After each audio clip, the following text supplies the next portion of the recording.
cherry.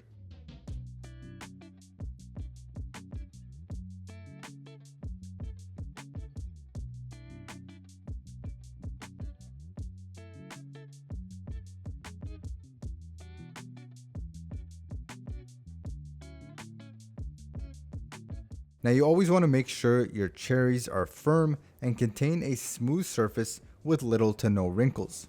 Also, check for color. They should be a very dark red, which indicates that they're sweet and packed full of flavor.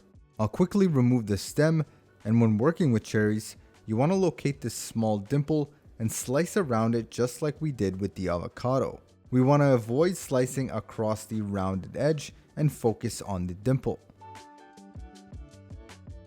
Proceed to work your way around the cherry, and when done, simply twist to open.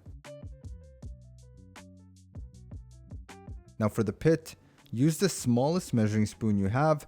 This one is 1/8 of a teaspoon. I'll work around and underneath the pit to remove like so. When presenting, I like to cut into wedges, which can look really elegant on a plate.